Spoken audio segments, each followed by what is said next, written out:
The second question is that. Your second question. A little louder, my son. A little louder.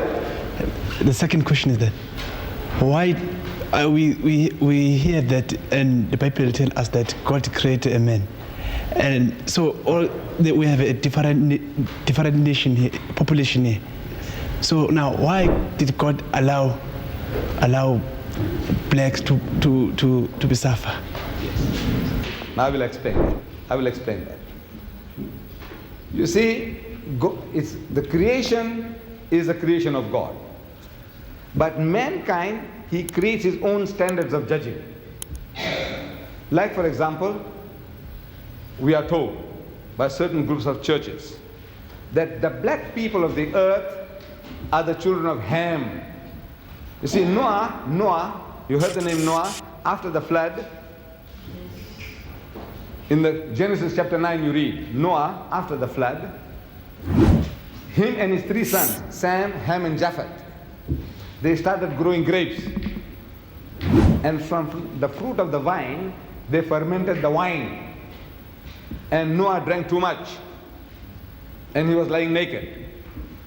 I'm reading this from the book of Genesis, chapter 9. And out of his 3 sons, Sam, Ham and Japheth, Ham saw his father's nakedness. Sprawled out on the ground naked. And it was a big joke for him. So he laughed. Who laughed? Ham. You know how you spell Ham? H-A-M, Ham. Ham. H-A-M, Ham, you also spell for that piece of pig. See? The Englishman, he loves ham and eggs. Ham and eggs. How do you spell ham? That's right. So this person's name was Ham, one of the sons of Noah. His name was Ham. And he saw his father's nakedness and he laughed. Big joke. The other 2 sons, they felt remorse, ashamed of the father's condition. So they took a piece of cloth and they walked backwards and they covered up the father. The father, in the meantime, he knew what was going on, but he was too dead drunk to do anything about it. But when he came into his senses, he began to curse. And you remember the curse? He said, "Cursed be Canaan, for a servant of servant thou shalt be unto thy brother." You attend Bible class, don't you? You remember this? "Cursed be Canaan, for a servant of servant thou shalt be unto thy brother." So they tell us in a system, they say that we black peoples of the earth are the children of Ham. That fellow who behaved like a pig, laughed at his father's nakedness. So as such, we are to become the hewers of wood and the drawers of water. So they want to see to it that you keep to your role. Your role is sweep the streets, carry the rubbish bin, work in the factories, whatever. This is your menial labor, that is your destiny. Now this is the invention of man. See, man's own invention. God didn't make you so. He, as we are told, that he made us in his image. He made everybody upright. He says, "He, the Lord, had made man upright." Upright means straight, going straight. So the invention of man, the devilishness in man, is finding excuses to how I can discriminate against you, create theories, weave stories, fairy tales, and around these fairy tales I find justification for keeping you down. Now the Holy Quran, this book of God, the Quran, our religious book, it gives us an explanation of the theory of race. And I would like you to judge whether it answers the problems of mankind or not. It says, and I'm quoting in Arabic the original, and I give you the translation.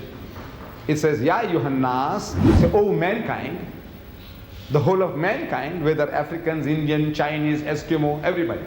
"Ya ayyuhan nas, O mankind, inna khalaqnakum min dhakarin wa unsa."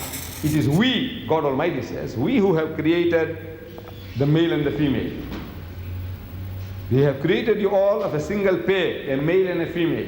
وَجَعَلْنَاكُمْ شُعُوبًا وَقَبَائِلًا. And it is we who have made you into nations and tribes. What for?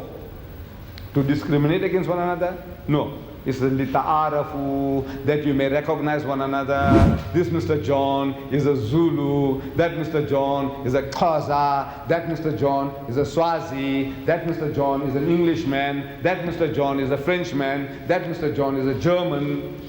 For the purpose of recognition, he has made you into nations and tribes. But since man has a sickness of wanting to discriminate on false premises, so God Almighty gives us the standard. We all have a tendency to behave like that. All. There is no exception. There is no nation on earth who is an exception to this rule, that everybody wants to create standards of judging other people as inferior to themselves. You said the African just now, and I accept that the African is, in the South African context, he is at the lowest rung of the ladder. Economically, educationally, in the professions, he is at the bottom rung. That we have to agree. But now among the Africans, you have Zulus. I was questioning the students. I says, are you all Zulus? The majority way. Some said no, she is a Xhosa. Somebody said something Chwana. But now the majority of the people that are here in this institute are Zulus. Am I right? Right. Now ask the Zulu. Ask the Zulu, what is Zulu? Izulu. What does it mean? Izulu. The heavens. No? Izulu. You are the heavenly people. Izulu. Yes, that's in your mind. Izulu, we are the topmost people. Among the Africans, who is the greatest tribe, the warrior nation, the topmost nation? Your title, the name, your name of your race is also Zulu. Izulu. And what about the others? What do the Zulu say? Isilwane. Am I right? What does it say about the others? The Xhosa, the Swazi, the Chwana. What are they? Isilwane. No, this is the nature of man. Everybody. The Arab said, I'm the Arab, means we are the eloquent people, and the rest of the world is Ajam, meaning dumb. The Jew said, we are the children of God, and the rest of them are Gentiles. You know, Jews and Gentiles. What is Gentile? Means unclean, filthy, dirty people. All the rest of the world, uncircumcised, filthy, dirty people. This is the nature of man. Every human being on earth, whether he's an Indian, whether he's a European, whether he's an Englishman, he feels better than the German. The German feels better than the French, and the French feels he's better than the Italian. So this is the nature of man.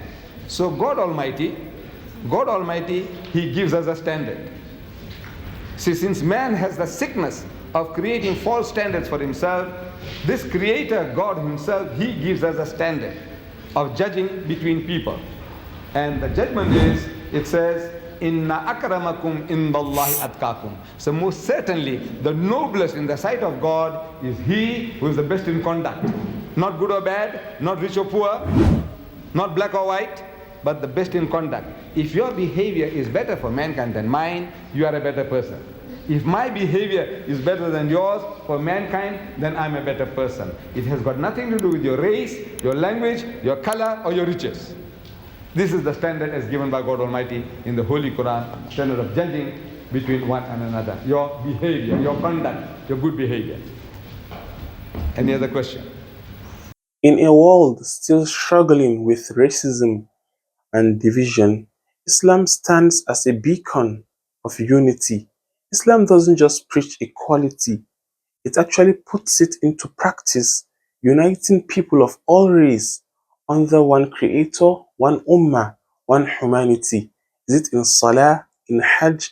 Islam unites us all under one umbrella of equal Islam and equal humanity. Islam's solution to racism isn't just an idea like in other religions. It's actually a lived reality, a system that has transformed hearts and societies. No superiority, no discrimination, only faith and character matters in the sight of Allah. You can see examples from how the Muslims perform their salah, their daily prayers, their hajj, the pilgrimage to Mecca. You can see the unity, the equality among all races in Islam. If you found this video inspiring, please kindly share it with others. Let's spread the truth about Islam's message of unity and equality. Thank you for watching. May we all embrace the beauty of unity in Islam. Until next time, stay blessed and stay united. Assalamu alaikum wa rahmatullahi wa barakatuh.